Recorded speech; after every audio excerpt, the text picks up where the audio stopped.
that you leave the chamber for time to time.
Our mission is not far away. It's, you know where the... No, Avenida Press, no. The new line.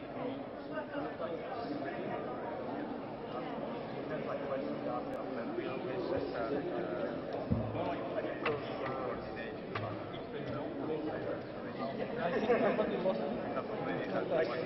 But somebody left it on the lens. Okay, I just want to make sure. Saluti, dai, che non saprei come stare, no? Saluti.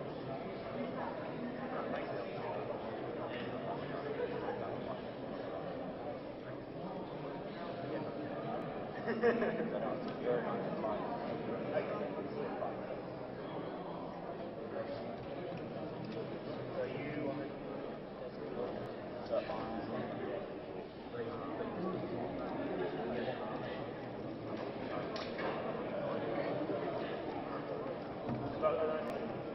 yeah, I said not to take the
Bastante de abajo que tú vas aquí como para ya perder el tiempo pensando.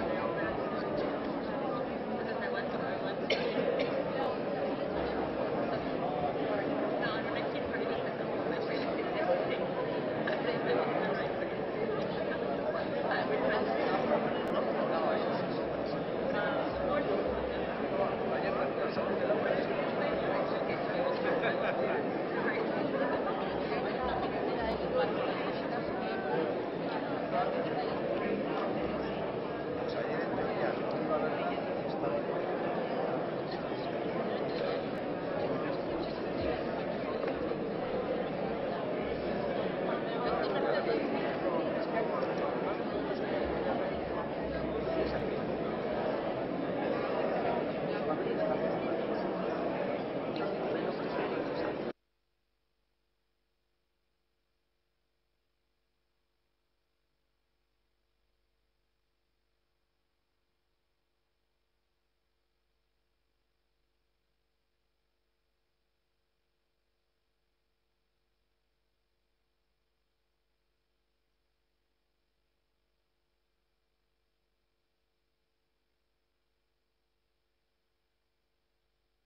one on every desk.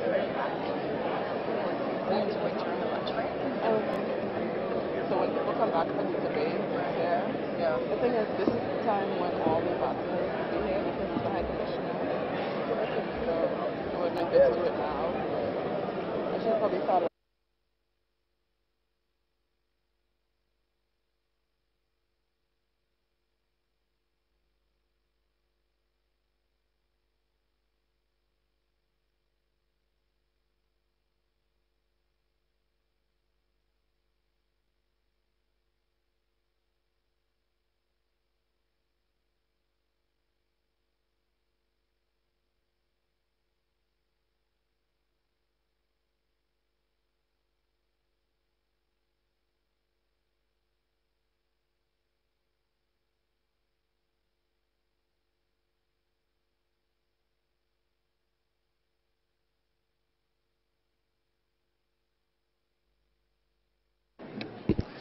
Excellences, distingués collègues, Mesdames et Messieurs, je déclare ouverte la 20e réunion de la 40e session du Conseil des droits de l'homme. Avant de commencer, j'ai le plaisir de vous informer que cette réunion est accessible aux personnes handicapées. L'interprétation en langage des signes international et le sous-titrage seront également assurés et diffusés sur le webcast. En outre, l'accessibilité physique est assurée grâce à des places réservées aux fauteuils roulants. Enfin, l'impression en braille est disponible sur demande à l'avance. Le guide d'accessibilité au Conseil des droits de l'homme pour les personnes handicapées est disponible sur demande au comptoir de la liste des orateurs ainsi que sur la liste sur le site internet du Conseil des droits de l'homme. Je déclare ouvert le point 2 intitulé « Rapport annuel du Haut-Commissaire des Nations Unies aux droits de l'homme et rapport du Haut-Commissariat et du Secrétaire général ». Ce point restera ouvert tout au long de la session. J'ai l'honneur de souhaiter la bienvenue à la Haut-Commissaire aux droits de l'homme, Mme Michèle Bachelet, et je rappelle que le dialogue interactif avec la Haut-Commissaire aura lieu demain matin. Madame la Haut-Commissaire, je salue chaleureusement votre présence à nos côtés et je voudrais vous inviter à présenter votre rapport annuel. Vous avez la parole, Madame la Haut-Commissaire. Thank you, Mr. President. Distinguished President, Excellencies, colleagues and friends. I'm honored to present to the Council the report on the work of my office in 2018, including our 74 field president. It's in the report 8/HRC/40/3. The report outlines our efforts to assist states to uphold to all human rights at a time when humanity faces many serious challenges. These include the existential threat of climate change, technological developments, unbearable civilian suffering in multiple armed conflicts, displacement, youth unemployment, structural economic injustices, xenophobia and hate speech, and a focus of my statement today, gross inequalities. Inequalities in income, wealth, access to resources, and access to justice constitute fundamental challenges to the principles of equality, dignity, and human rights for every human being. They result from poor governance, corruption, lack of rule of law, discrimination, and weak or biased institutions. They are generated as much by violation of civil and political rights as of economic, social, and cultural rights. Indeed, these two aspects feed into each other, each force intensifying the direction and strength of the other to create a virtuous cycle or a vicious one. Assisting states to create and maintain a positive dynamic so that civil and political rights and economic, social and cultural rights work in synergy for maximum positive effect is an essential role for the United Nations as a whole. The Office participates very robustly in that task and appreciates the genuine collaboration by many member states. Mr. President, inequalities affect all countries. Even in prosperous states, people feel excluded from the benefits of development and deprived of economic and social rights, leading to alienation, unrest, and sometimes violence. In recent months, we have seen people across the world take to the streets to protest inequalities and deteriorating economic and social conditions. Their demands call for respectful dialogue and genuine reform, and yet, in several cases, they are being met with violent and excessive use of force, arbitrary detentions, torture, and even alleged summary of extrajudicial killings. In Sudan, for the past several months, people protesting harsh economic conditions and bad governance have been violently dispersed by security forces, sometimes using live ammunition. The excessive use of force, including inside hospitals, mosques and universities, arbitrary detention, torture and a declaration of a state of emergency will have no effect on the very real underlying grievances which the protesters seek to voice. We encourage swift and meaningful reforms to combat corruption, open the civic space, and enable inclusive dialogue and greater participation by people in decision-making. In Zimbabwe, protests against austerity measures have also been met with unacceptable violence by security forces. The government's effort to launch a dialogue process in recent days is encouraging, but I'm worried by reports of door-to-door raids, as well as intimidation and harassment of activists, human rights defenders and lawyers representing those arrested. In Haiti, protests also broke out last month over rising food prices and corruption. At least 41 people were killed and 100 injured. The government has announced measures to curb high prices, raise wages, and fight corruption. Ensuring accountability, including for alleged cases of excessive use of force by police, and a constructive dialogue will also be essential. In France, the Gilets jaunes have been protesting what they see as exclusion from economic rights and participation in public affairs. We encourage the government to continue dialogue, including follow-up to the national discussions which are currently underway, and urge full investigation of all reported cases of excessive use of force. Mr. President, the situation in Venezuela clearly illustrates the way violation of civil and political rights, including failure to uphold fundamental freedoms and the independence of key institutions, can accentuate the decline of economic and social rights. It also shows how those swiftly deteriorating economic and social conditions give rise to even more protest, even greater repression and further violation of civil and political rights, a spiral of accelerating and strongly negative trends.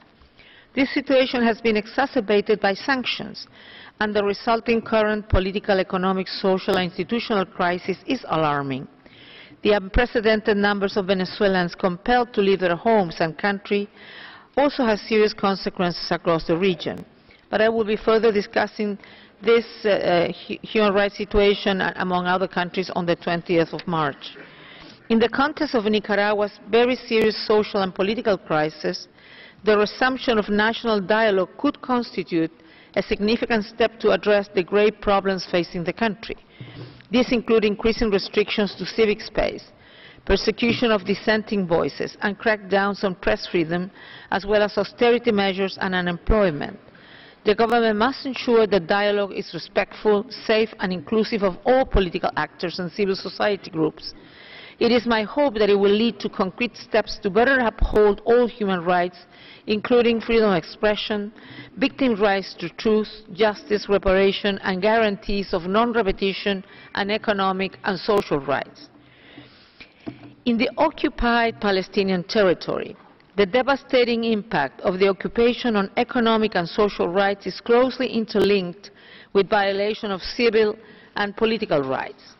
In Gaza, the Israeli blockade, now in its 12th year, had led to negative economic growth, environmental degradation, over 50% unemployment, even higher for youth, and the reliance of more than 70% of people on humanitarian assistance, primarily food. It could be said that the major product of Gaza's economy is despair. The end of this month will mark 1 year since the start of demonstrations which, as the Council's Commission of Inquiry reported, have been met with deadly disproportionate force by the Israeli security forces, leading to a very high toll of killings and injuries. I was disappointed to see the immediate dismissal of that report by Israel without addressing any of the very serious issues raised. All parties concerned should exercise restraint as the date of 30 March approaches. In the West Bank, settlements affect all aspects of Palestinians' daily lives, including significant negative impact on freedom of movement and access to work, education and health care. Imposing economic hardship on Palestinians does not make Israelis safer. We regret Israel's decision to cancel the temporary international protective presence in Hebron, which has helped to prevent and mitigate some human rights violations in a frequently challenging context. It will be essential to ensure continued humanitarian access and protection. Mr. President, to achieve the 2030 Agenda, the world states need to advance on tackling inequalities. Inequalities of resources, income, power, access to justice, and with respect to the basic conditions for human dignity. When states agreed to leave no one behind, they made a profound commitment to address them.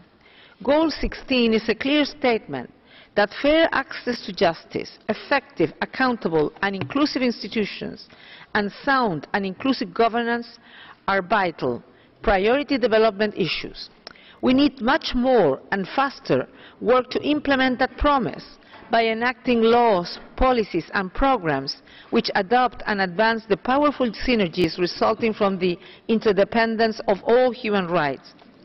The right to development also makes clear that real development can only be based on civic participation.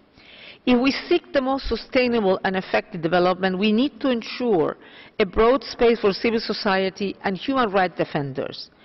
I am shocked by the number of killings of human rights defenders around the world, some reportedly by state agents and others insufficiently protected by the state from attack by economic or other interests. Attacks on journalists and media freedoms are becoming increasingly widespread. Sound, independent information is the foundation of public participation in democratic governance. Restrictions on the civic space are being enacted by numerous states across several regions. I remain very concerned about reprisals against victims, human rights defenders, and non-governmental organizations who cooperate with the UN. Today, allow me to voice my concern at the apparently arbitrary arrest and detention and alleged ill treatment or torture of several women human rights defenders in Saudi Arabia.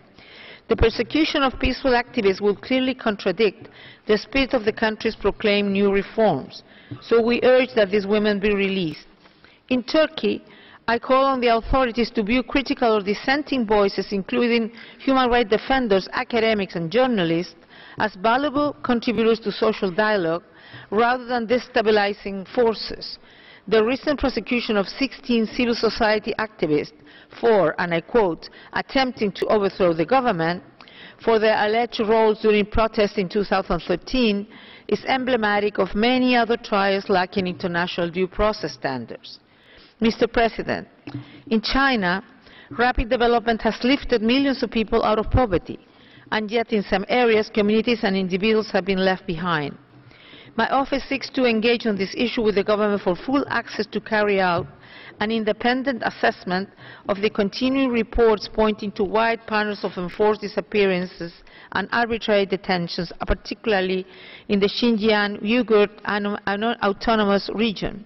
This area is at the center of the Belt and Road Initiative, enabling land corridors to Central Asia, South Asia and Europe.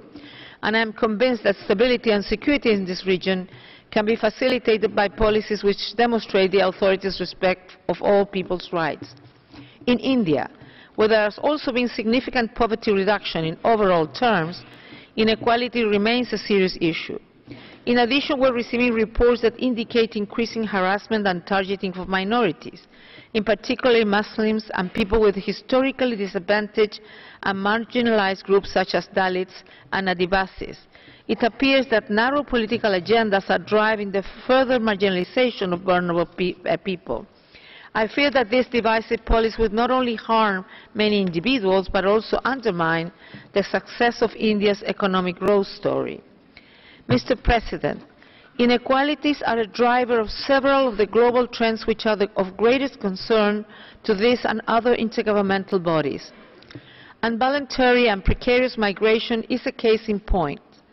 Armed conflicts is frequently cited as a root cause of involuntary migration, but time and again we see that involuntary displacement and conflict are both being driven by inequalities and their underlying factors, including poverty, discrimination, oppression, violence, poor governance, climate change, and violation of civil, political, economic, social and cultural rights.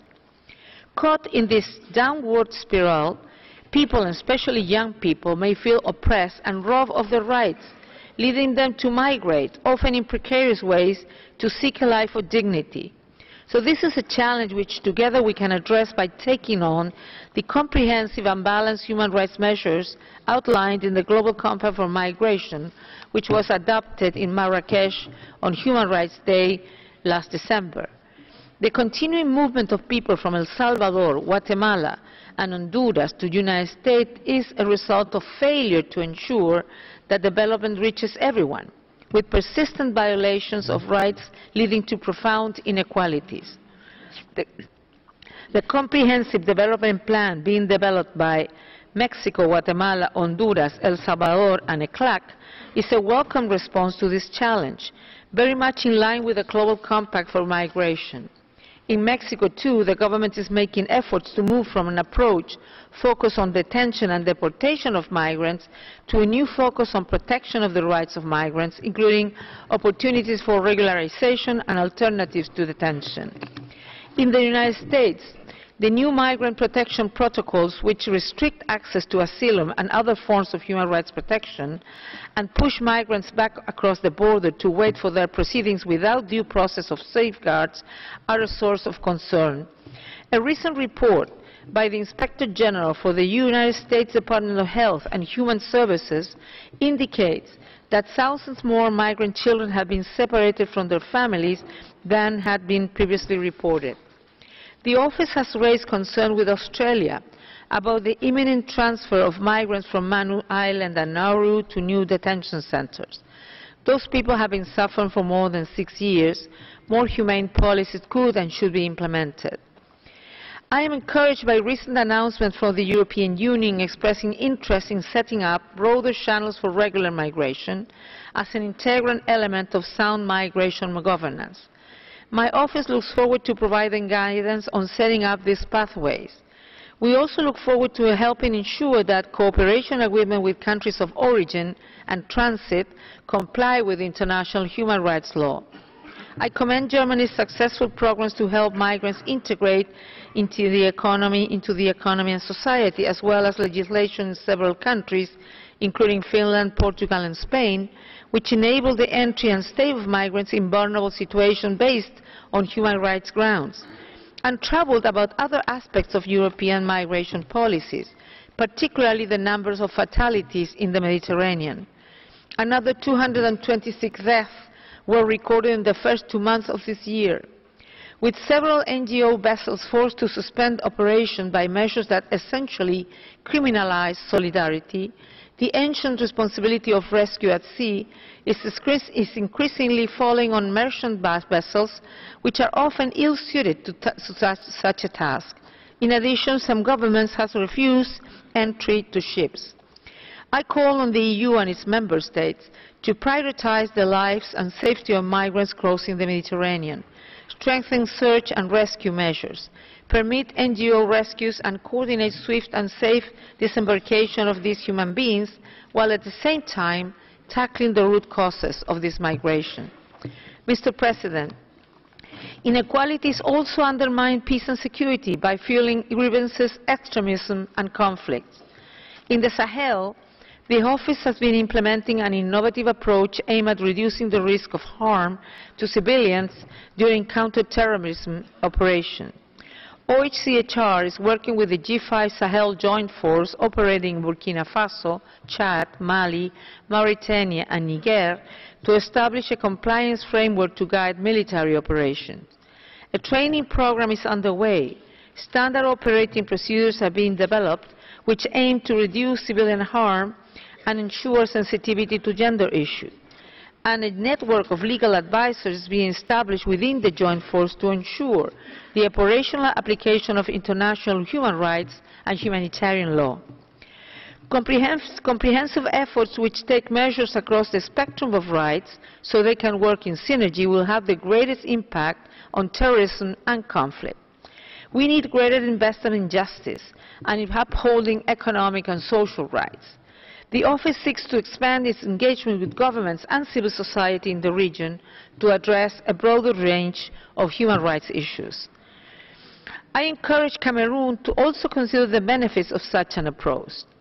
Last month, the Committee on Economic, Social and Cultural Rights noted the heavy-handed approach of the security forces to the crisis in the northwest and southwest regions, including destruction of medical facilities, schools, essential infrastructure and entire villages. I note the statement at this Council by the Minister of External Relations indicated that investigation of alleged violation by security forces are underway and sanctions will be applied. I'm also concerned by alarming instances of hate speech, including by political leaders, as well as a number of members of opposition parties. It is essential that into violence. Myanmar, economic interests and activities appears to be a key factor driving both violence and displacement by the Myanmar military, together with the dehumanization of the Rohingyas, a long-term discrimination. I am concerned by the failure to take any meaningful measures towards the safe, dignified, voluntary and sustainable return of the Rohingyas and others in compliance with their rights to citizenship and other rights. The ceasefire agreements now in place in some regions appear to be having some positive effect. However, armed clashes in Rakhine State between the army and the mainly Buddhist Arakan armed group are taking on new magnitude with further impact on civilians. Establishing the conditions for the refugee to return voluntarily in safety and dignity must be a priority, alongside measures to ensure that the rights of ethnic and religious minorities will be fully respected, including the Rohingyas' right to self-identify as Rohingya. Human rights are essential to peace. This fact is almost universally acknowledged, but too often it is not translated into action. In the context of the various talks involving the Democratic People's Republic of Korea, broadening the issues under discussions to address severe human rights violations could support concrete outcomes to benefit the population of the DPRK. It can also help the talks attain their overall objective of lasting peace and security. In Syria, justice and accountability will remain essential to any reconciliation, and I call on the government and other actors to provide full information to all families about what has happened to the many men, women and children who are missing and those who are detained. I remain particularly concerned about the rising toll of civilian death in Idlib governorate. All parties must ensure that the thousands of civilians fleeing formerly ISIL-held territory receive adequate protection and assistance. And I join the Special Envoy's call for a comprehensive political solution. In Yemen, I'm deeply concerned by the suffering of civilians, despite the current ceasefire. This remains the world's worst humanitarian crisis. The conflict has not just killed and injured thousands of civilians. It has brought famine, deprived people of the most essential goods and services, and destroyed vital infrastructure and a unique cultural heritage. The debilitating consequences of injuries from airstrikes, shelling, landmines, and acute malnutrition, especially for children, as a result of obstruction of humanitarian assistance, will scar the country's future for generations. I commend the mediation efforts of the Special Envoy, the United Nations missions to support the Hodeidah Agreement, and the continuing work of the group of eminent experts. The people of Yemen deserve all the elements for lives of dignity, beginning with peace and accountability. Mr. President, amid these negative trends, there are some hopeful areas in which far-sighted leadership seeks to advance civil, political, economic, social and cultural rights to ensure a convergence of positive and constructive forces. In Ethiopia, reforms have sought to address a wide spectrum of human rights issues, including benefits to sustainable development. The depth and pace of Prime Minister Abiy's political and economic reforms and the appointment of women to senior positions could open the path to a more inclusive and effective development model, providing hope for Ethiopia's young population. My office will continue to assist the government to devise sound laws, mend grievances, and set up measures to prevent violence in areas of the country. Ethiopians can be proud of the achievement of gender parity in government, as well as the first women president and first women chief justice. Elsewhere, too, we continue to make some progress with respect to women's leadership and women's equality. Last year, a woman was elected mayor of the capital of Tunisia, in a region where women have the lowest levels of political representations in the world. A record number of women were elected recently to the U.S. Congress and mark important steps for diversity. They included the first Muslim American congresswoman, the first Native American congresswoman, and the youngest woman ever elected to Congress. I hail all powerful women around the world and the model they present to the next generation. But in many parts of the world, women are attacked, preyed upon, exploited, silenced, and robbed of their dignity and rights. Sexual violence continues to be rampant in conflict situations, with many victims targeted based on their perceived ethnic, religious, political, or clan affiliation. Migrant women and girls are also at high risk of gender-based violence. On the 25 countries with the highest rates of femicide in the world, 14 are in Latin America and the Caribbean, while 1 in 5 women in the European Union have experienced physical or sexual violence by a current or former partner. At this session, the Council's Special Rapporteur on the situation of human rights defenders presents a report on the rising attacks on and repression of women's human rights defenders in the context of today's backlash against women's human rights. It makes clear that women defenders face the same risk as men, but with additional threats shaped by a view that women should be bound to the service of a male-dominated society. Physical and sexual violence, public shaming, including on the Internet, and attacks on their families and children are among the tactics increasingly used to silence women activists. Recently, a group of 30 women leaders issued an open letter emphasizing the urgency and peril of the current rollbacks to hard-won rights and freedoms. I fully share their concerns and will continue to work against gender inequalities with all the energy and principle that I can muster. Mr. President, allow me to note that during this Council session, my office will present thematic reports and country-specific oral updates on reports, including on Afghanistan, Colombia, Cyprus, the Democratic People's Republic of Korea, the Democratic Republic of Congo, Eritrea, Guatemala, Honduras, Iran, Libya, Myanmar, Sri Lanka, Ukraine, Venezuela, and Yemen, as well as on the occupied Palestinian territory. Last month, during our informal discussion, I raised the situation in a number of countries in the context of prevention and early warning of escalating human rights violations. Before closing today, I would like to add a few additional situations of increasing concern. In Libya, escalating violence since the beginning of the year, in particularly hostilities in the city of Derna and in the south of the country, could spark an even more chaotic situation, given the increasingly fragmented political context and continuing lawlessness. Armed groups which fall outside of effective state command and control structures, but which are integrated into state institutions, continue to commit grave violations of international humanitarian and human rights law throughout the countries in almost complete impunity. The number of civilians killed and injured in 2018, as documented by UNSMIL and OHCHR, was 40% higher than in 2017. Prevention measures should be considered a matter of urgency. I remain concerned about the ongoing tensions in Kashmir as shelling and fire on both sides of the line of control continue to contribute to loss of life and displacement. I encourage both India and Pakistan to invite my office to monitor the situation on the ground and to assist both states to address the human rights issues that must be part of any solution to the conflict. In the Philippines, several sources now estimate that up to 27,000 people may have been killed in the context of the campaign against illegal drugs since mid-2016.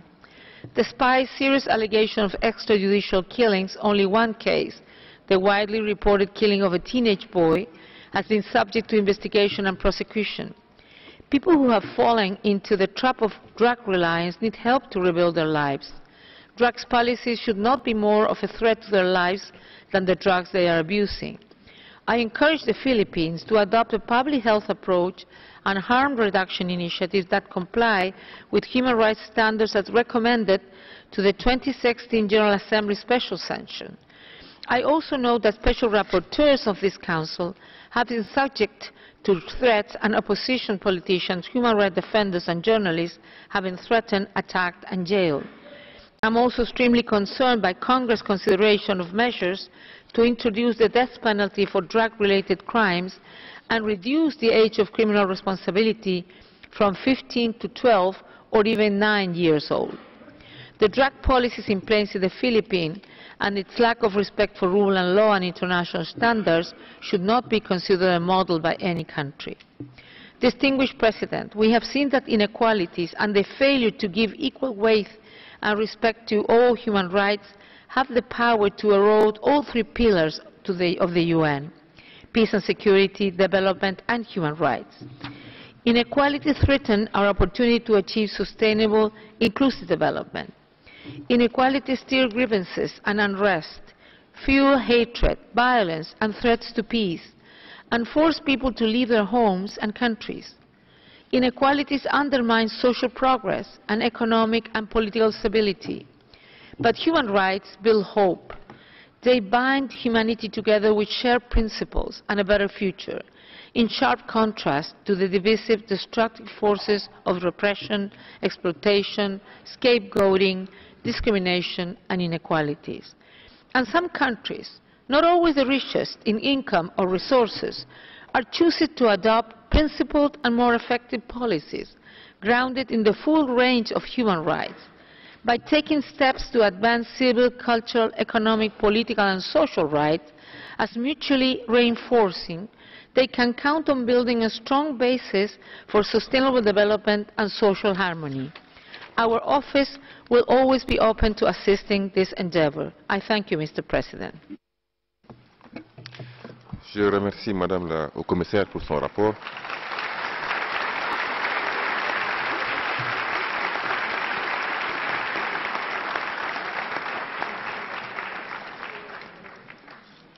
Mesdames et Messieurs, nous allons maintenant faire une petite pause technique avant de continuer le dialogue interactif avec le rapporteur spécial sur les droits des personnes handicapées et l'expert indépendant sur l'exercice des droits de l'homme par les personnes atteintes d'albinisme. Je vous remercie.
Excellences, Mesdames et Messieurs, il faut que la sécurité...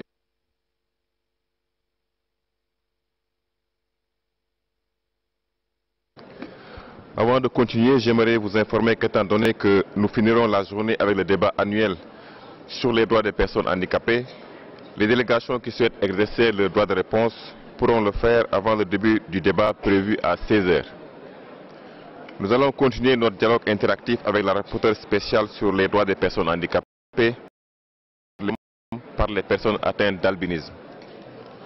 Dans ce cadre, notre dialogue interactif, j'invite maintenant les délégations intéressées à poser des questions aux titulaires de mandat et à faire des commentaires sur les rapports présentés. Le temps de parole pour le dialogue interactif est limité à 2 minutes pour toutes les délégations. Je donne la parole aux distingués représentants du Mexique au nom d'un groupe de pays. Le Mexique, vous avez la parole. Muchas gracias, señor presidente. Tengo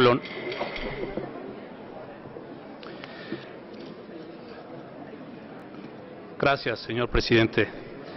Tengo el honor de realizar esta intervención a nombre de Argentina, Chile, Colombia, Costa Rica, Perú, Uruguay y México. Agradecemos a la relatora especial por la presentación de su informe sobre las formas de privación de la libertad específicas de la discapacidad. Nuestros países reiteran su compromiso con la aplicación del artículo 14 de la Convención sobre los derechos de las personas con discapacidad.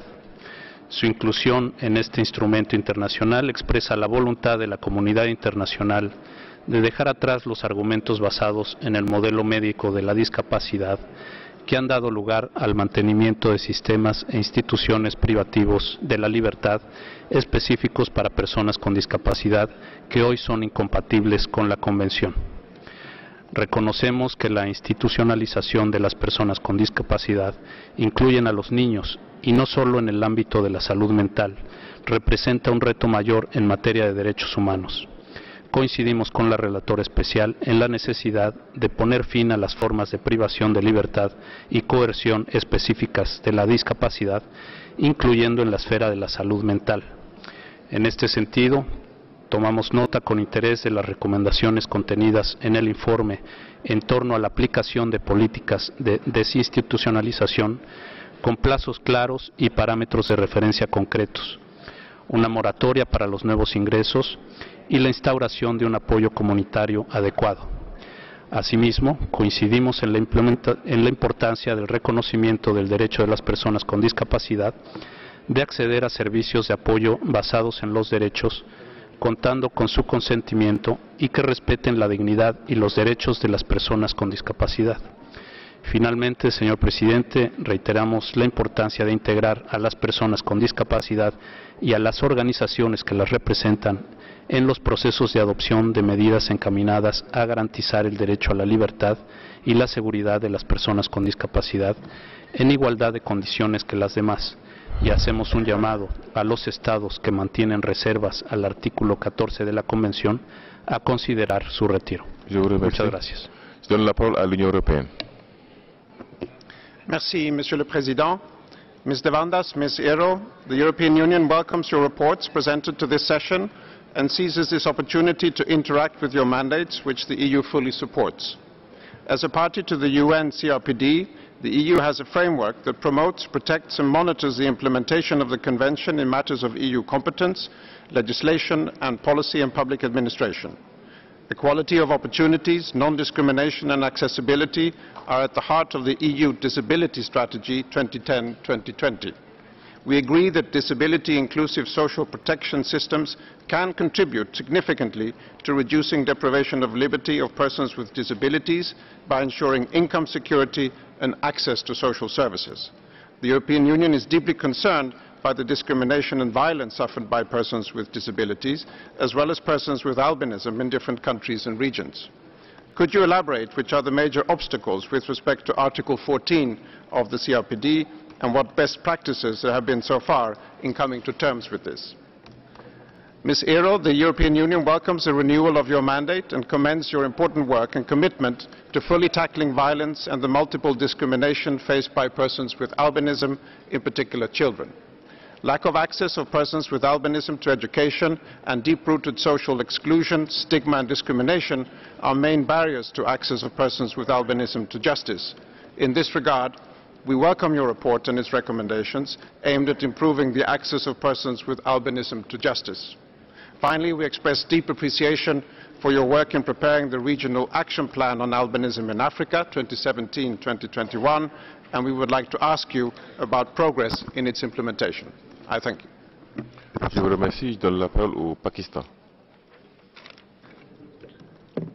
Thank you, Mr. President. We appreciate the focus of the report of the Special Rapporteur on Disability, Specific Forms of Deprivation of Liberty. We also share SR's concerns that in a number of situations, persons with disabilities are deprived of liberty in order to access services that should have been delivered in the community. Respect and protection of the rights of persons with disabilities is deeply rooted in the cultural, societal and family norms of Pakistan. Pakistan ratified the CRPD in 2011, and we have been adopting a range of constitutional, policy, legal and institutional measures for ensuring the rights of PWDs in line with its constitutional guarantee and societal norm. Pakistan's laws recognize the right of persons with disabilities to liberty and security on equal basis with others.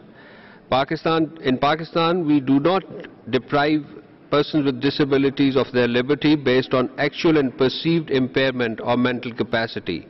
All persons with disabilities have procedural guarantees on equal basis with all other persons in all legal proceedings. We would like to seek views of the SR on the role of family and society in providing support and assistance to the persons with disabilities. We thank the independent expert on the right of persons with albinism for presentation of a report. We are alarmed at the reports of attacks, mutilations and trafficking of body parts of persons with albinism as reported by the SR, and we urge the international community to take necessary steps. Pakistan involves persons with albinism in all programs and activities without any discrimination. We consider that stigmatization against persons with albinism owing to myths and misbeliefs is unacceptable. Apart from legislative and administrative measures, we need to work on education and sensitization of all people on the rights of persons with albinism. Thank you. Je vous remercie. Je donne la parole à l'Estonie. Mr. President, Estonia aligns itself with the statement by the European Union. Estonia would like to thank the Special Rapporteur on the rights of persons with disabilities, Madam Aguilar, for her study on the disability-specific forms of deprivation of liberty. With the ratification of the CRPD, Estonia made a clear commitment to continue the provision of greater inclusion of persons with disabilities. In Estonia, deprivation of liberty is permitted only in exceptional cases and pursuant to the procedures provided by law. No distinction in these rules is made based on disability.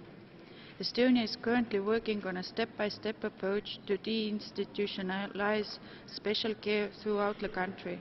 Smaller facilities are formed to offer an intermediate stage to integrate people in the local communities. Different types of accommodation are provided to support home-like and independent living. These new service places enable people with special psychiatric needs to live in decent living conditions and be significantly more independent in deciding on matters concerning their lives. Madam Special Rapporteur, you acknowledge that changes to legal and policy frameworks will not be sufficient unless accompanied by a major shift in societal perception of persons with disabilities. In your opinion, which training and awareness-raising measure is the most efficient in this regard? I thank you, Mr. President. Je vous remercie. Je donne la parole au Soudan. سيدي الرئيس، يرحب وفد بلادي بالتقرير المقدم من المقررة الخاصة المعنية بحقوق الأشخاص ذوي الإعاقة، ويؤكد وفد بلادي على وصول الأشخاص ذوي الإعاقة إلى المرافق العامة والخدمات من خلال إجازة كود البناء الذي يؤكد على مجتمع خالي من الحواجز وتمكين الأشخاص للوصول للمرافق العامة، وذلك بعد إجازة مجلس الوزراء على مواصفات البناء للأشخاص ذوي الإعاقة وفقا للمعايير الدولية، وذلك في فبراير 2018 وإنزاله للولايات. سيد الرئيس، يعمل السودان من خلال الاستراتيجية الوطنية للإعاقة المتوائمة مع أجندة التنمية المستدامة 1530، بالإضافة إلى إصدار اللوائح المنفذة لقانون الأشخاص ذوي الإعاقة للعام 2017، بالإضافة إلى تشكيل المجلس القومي للأشخاص ذوي الإعاقة ليصبح تحت إشراف رئاسة الجمهورية وعضوية الوزراء، مؤكدا بذلك مدى الاهتمام الذي توليه الدولة في أعلى مستوياتها، بالإضافة إلى مجالس للأشخاص ذوي الإعاقة بالولايات برئاسة السادة ولاة الولايات. وتم توفير خدمات للكشف المبكر للإعاقة عبر المستشفيات وأقسام التوليد ومراكز التحصين بالمركز والولايات، بالإضافة إلى تضمين المعينات الطبية لذوي الإعاقة تحت مظلة التأمين الصحي إنفاذا لقانون التأمين الصحي لعام 2016 وقانون الأشخاص ذوي الإعاقة القومي لعام 2017 بدءا من العام 2018. سيد الرئيس، يؤكد السودان احترامه الكامل لحقوق الأشخاص ذوي الإعاقة وعكس ذلك في إتاحة الفرص المتساوية في العمل وتسهيل إمكانية الوصول والتمييز الإيجابي في كافة مناحي الحياة، وقد عكس ذلك خلال Je vous remercie. Je donne la parole à Israël. Thank you, Mr. President. Israel warmly welcomes both mandate holders and thank them for the report presented to us today. The work of these two mandates is central to achieve the goal of leave no one behind. Thus, Israel has supported activities carried out by the experts and will continue to do so. Both reports refer to the need to guarantee access to justice as a means to strengthen the protection of persons with albinism and with disabilities. In this regard, in Israel, all courts as public facilities are obliged by law to be accessible. Moreover, based on the regulations on equality for people with disabilities from 2013, there is an obligation of judiciary bodies, courts of all kinds, public committees, etc., to supply the necessary aid and means to accommodate the accessibility of persons with disabilities, including service of sign language interoperation or transcription of the meeting, allowing the recording of the hearing, giving a reasonable time for persons with disabilities to listen to their own prepared record comments, and to consult with his or her lawyers for the reading of documents and explanation of the procedures. Any other form of accessibility needed, like accommodating schedule, accessibility needs for witnesses, etc. Furthermore, regarding institutionalization of persons with disabilities and the provision of support systems to them, Israel is making progress and will continue to improve the situation of persons with disabilities and the respect of their dignity, and has recently reformed its legal provisions in this direction. Thus, the law on equality for persons with disabilities established the right to make decisions concerning the life in accordance to their wishes and preferences. Even in cases where a court has decided to appoint a support person, they will not be authorized to take decisions in the name of the person against the person's will. Moreover, there is a clear obligation to listen to the person they are supporting and provide them with all the relevant information in a way that the person can understand. Specifically, in personal or medical matters, the support person will not give consent in the name of a person that he or she is helping to an action which restricts freedom of movement or which allows another person to use force against the person, and will not give the consent to a court order unless he or she has the informed consent of the person with disability. I thank you. Je vous remercie. Je donne la parole à l'Angola au nom du groupe africain.